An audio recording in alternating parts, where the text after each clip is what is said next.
Daily taste the daily. Very good తమ్ముళ్ళు. సుపరిపాలనతో తొలి అడుగు కార్యక్రమాన్ని సూపర్ సక్సెస్ చేశారు. పులివెందుల్లోనూ గట్టిగానే గర్జించారు.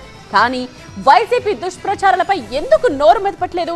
ఫ్యాన్ పార్టీ నేతలకు సరైన కౌంటర్ ఎందుకు ఇవ్వలేకపోతున్నారు అంటూ టీడీపీ నేతలను ఓవైపు ప్రశంసిస్తూనే మరోవైపు చురకలు అంటించారు చంద్రబాబు. అంతేకాదు మరో 2 బిగ్ టాస్క్లను కూడా వాళ్ళ ముందుంచారు.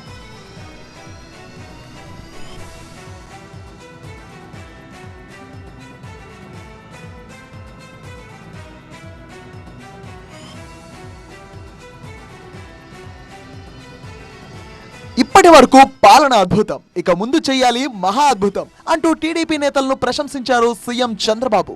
నేతలతో టెలికాన్ఫరెన్స్ నిర్వహించిన ఆయన సుపరిపాలనలో తొలి అడుగు కార్యక్రమాన్ని సూపర్ సక్సెస్ చేశారంటూ కొనియాడారు. ప్రజా ప్రతినిధులందరూ ప్రజల్లోకి వెళ్లిన తీరు ఎంతో బాగుందన్నారు.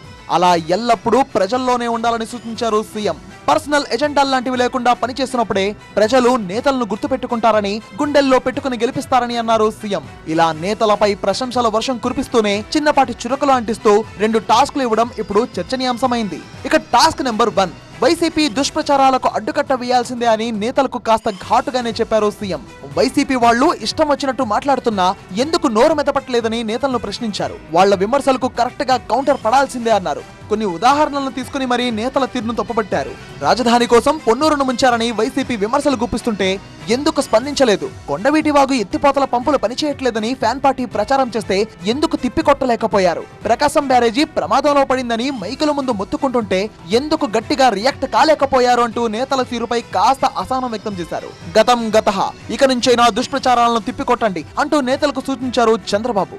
ఇక టాస్క్ 2 విషయానికి వస్తే నెలాఖరు కల్లా జిల్లాల్లో కమిటీల నియామకం పూర్తి చేయాలి. రాష్ట్రంలో ఏ ఎన్నిక వచ్చినా టీడీపీనే గెలవాలన్నారు చంద్రబాబు. పులివెందులలో ఎలాగైతే గర్జించారో రాష్ట్రంలో ఏ చిన్న ఎన్నికైనా అదే విధంగా సీరియస్ గా తీసుకుని గెలిచి చూపించాలన్నారు. అలా జరగాలంటే ప్రజా ప్రతినిధులు నిత్యం ప్రజల్లోనే ఉండాలన్నారు. ప్రజా సమస్యల పరిష్కారమే అజెండాగా పనిచేయాలన్నారు. మొత్తంగా ఓవైపు ప్రశంసలు, మరోవైపు చురకలు అంటిస్తూ బ్యాలెన్స్ చేశారు చంద్రబాబు. కష్టపడాలి, అందరూ కష్టపడాలి, కష్టానికి తగ్గ ప్రతిఫలం పార్టీలో ఉంటుందంటూ ఫినిషింగ్ టచ్ ఇచ్చారు.